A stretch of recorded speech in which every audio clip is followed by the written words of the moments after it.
to pursue their learning to the highest degree, uninhibited by cultural expectations, cultural norms. They can pursue sciences and math, the STEM-related fields, those fields that have been predominantly for males in the profession. And we provide a space where women can see other women leading and succeeding, and it becomes very normalized.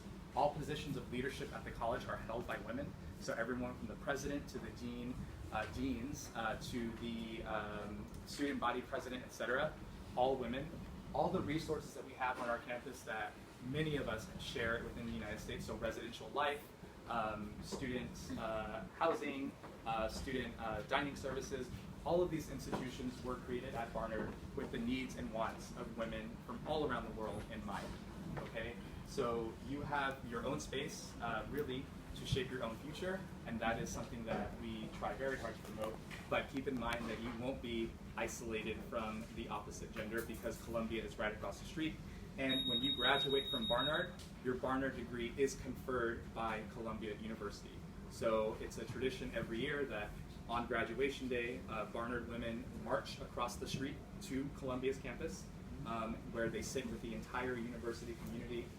And at some point, the president calls the president of Barnard College up to present the degrees of the candidates, and then he confers the Columbia University official confirmation that these degrees are valid. Even though we aren't, and so there's a shot of the main gates of Barnard College. You can see Columbia right across the street, and you can see some Columbia students coming over to take classes at Barnard. We did a recent survey, and we have an equal exchange of Barnard women going across the street as we do Columbia women and men coming across the street to take courses at Barnard. Even though we are in New York City, we are a residential campus, okay? So we offer housing that is guaranteed upon admission for all 4 years. We have 12 residence halls scattered around the neighborhood of Morningside Heights. So you will have the opportunity to engage in a learning community, not only in the classroom, but also in the dorms.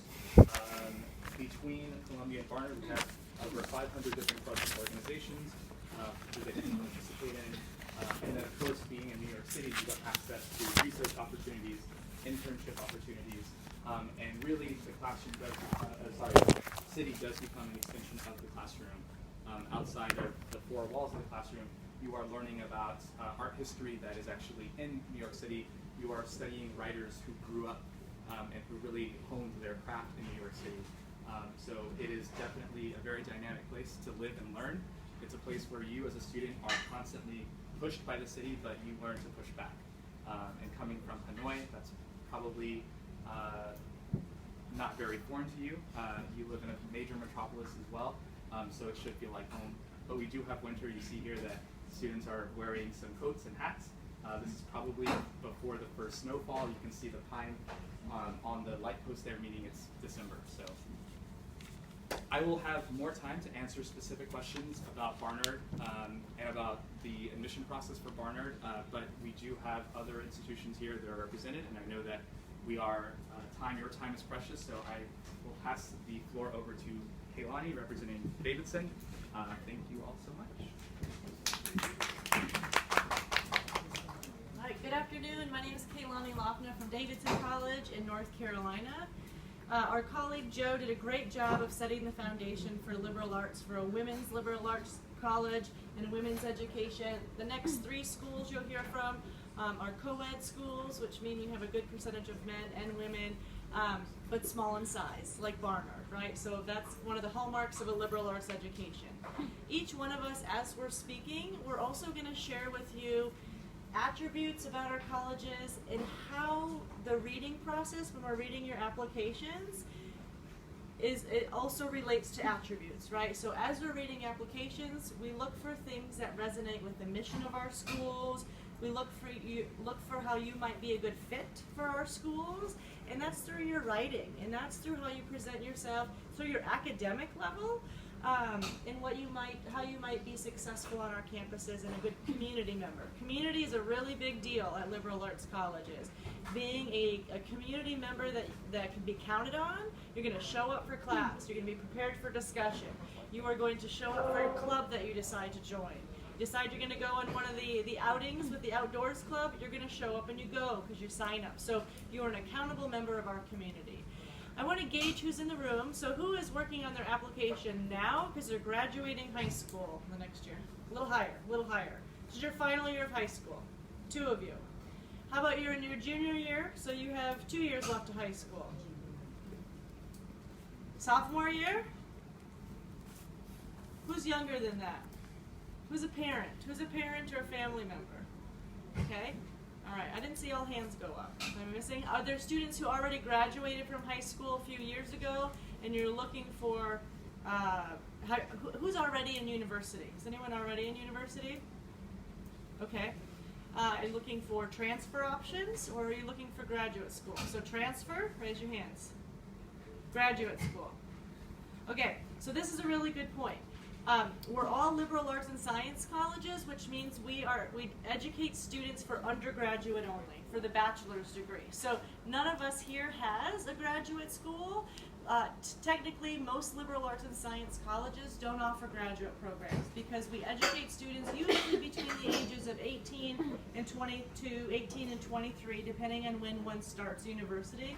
A piece of that is because we're residential. Students live on campus for all 4 years, so they're often within students they're going to be living with within that age range as well. There are many great universities in the United States that offer graduate degrees, but we're not any of them. So I just want to clarify that we only offer the bachelor's degree and for students seeking their first bachelor's degree. So they're coming for that initial bachelor's degree. All right, so here's Davidson in North Carolina. Here are some pictures of Davidson to give you an idea of what you might see. That is a city skyline. That's not Davidson. We're in a small town of 12,000 residents. It's small. That's the city of Charlotte. Charlotte is about 20 minutes north. Things that I want to tell you about Davidson. You're going to grab a brochure. You're going to see all of our majors. You're going to see what's offered. This is what I want you to really understand. We have a great focus on interdisciplinary education. That means when you're studying at Davidson and you decide to study economics, you're going to be taking a course on economic access to healthcare, the effect of migration on economies around the world. You're thinking about the financial markets of economics, but you're also thinking about how you really use economics in most everything that we decide on, most decisions and how they get made, how are they going to affect economies and trends that are around the world. I also want you to be thinking about, you might take a computer science course. How do you use psychology within computer science? Especially for your generation with artificial intelligence and thinking about machine learning. So machine learning, and then how does it have emotional response? That's using psychology with computer science. You're thinking about, HIV/AIDS epidemic that affects many countries around the world. You look at it from a cellular perspective at Davidson, but in the same class as that biology teacher, you have an English professor who's having you read literature and poetry and memoirs and how HIV/AIDS affects a family, a community, and a nation.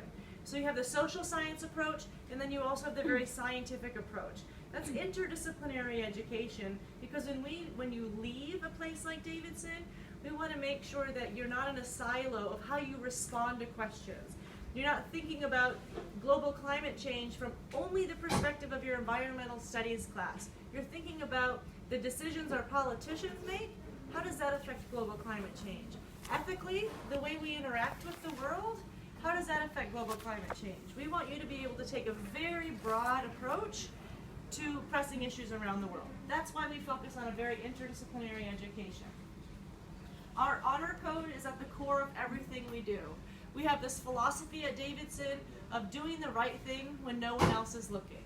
You get full trust of your faculty to take your exams by yourself in an empty classroom, in the dining hall, because we trust that students are coming to Davidson for the academic integrity of the knowledge base that they're gaining, not just to get an A, right? It'd be really easy to pull out your notes and cheat. That totally violates the ethics of Davidson and the trust that you get from your professors. So that's why this honor code is important to us. That's why when I read your applications, we ask for a peer recommendation letter. How do you treat your friends, right? Are you a trustworthy friend? Do you make good decisions, not just for yourself, but for the benefit of others? What do your teachers say about you? Are you a student who's helpful to others, helpful in class? We look for things that might help us better understand the way you operate within society. We're also looking for students who want to be part of a small community, right? There's no place to hide when you're in a place of 2,000, in the sense when you go to class and you have 15 classmates. If you didn't do the reading, people are gonna know, right? We're looking for students who have worked hard in high school. You get excited about what you're learning. You show up to class having done the reading and prepared. That's what I'm looking for in your applications. I'm looking for students who have worked hard. Students are curious about their academics. Students who also want to think about all the opportunities they might have, and they come and they take advantage of them. Also in this brochure, you're going to see a few students, or a group of students, some of whom have already graduated from Davidson, and I talk about how they took advantage of grant opportunities at Davidson, and some of whom are still current students and what they're doing. I think Andrew Wu is a fabulous example of liberal arts. He was a mathematics and philosophy double major. So very disparate areas of study, two different areas of major. That's completely normal within the liberal arts colleges. He received grant funding from Davidson to study the impact of existentialism on 1980s Chinese literature. So that's one. Two, he went to Hawaii and studied organic farming. Is it more beneficial to buy organic or local produce? And then he went to Sri Lanka to study sea turtle conservation. What were his majors again? Math and philosophy.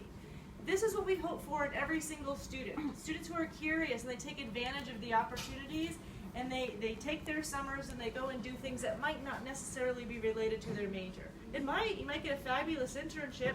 Andrew did that too. He got an internship with the Max Planck Institute in Germany, which is a computer software institute. This fall, he just started at Stanford to get his PhD in computer science. What were his majors again? Math and philosophy, and now he's going for computer science. That's liberal arts. That is a liberal arts education. These are just some examples of what your student life might look like. Anybody recognize this guy here? Steph Curry. We have some Steph Curry fans in the audience. Yes, Steph Curry played basketball at Davidson. He was a student at Davidson. These are some special grant funding opportunities I just want to share with you. An Alvarez Access Program is an endowed program that brings a full-time staff member in the Center for Career Development, specifically for students who are on student visas to study in the U.S., to help them navigate job opportunities and internships, because a lot will have to do with your visa status after you graduate. A Meet My World grant, which encourages international students to bring an American friend home. You might become really good friends with your roommate. You might become really good friends with someone you meet in class. They've never been to Vietnam. They haven't even been to Asia before.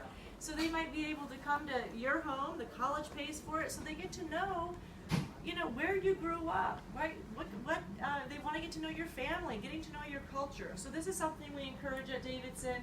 And the Weinstein Travel Grant is for international students to see different parts of the United States, because we want you to know more than just the Southeast. We had a student who was a theater major, and she went to a film festival in Seattle and was a volunteer there to learn more about the Northwest. We had a student who was very interested in farming in the United States. She volunteered and worked on farms in Iowa, Colorado, and California to compare different types of farming and different size farms within the U.S. So that's just different types of funding that's quite unique that we have for Davidson international students. You can get in touch with the Senior and Mission Fellow. That's also in the brochure. If you have Instagram, the Davidson Daily is a student-run Instagram that gets you to understand Davidson better from students and visually.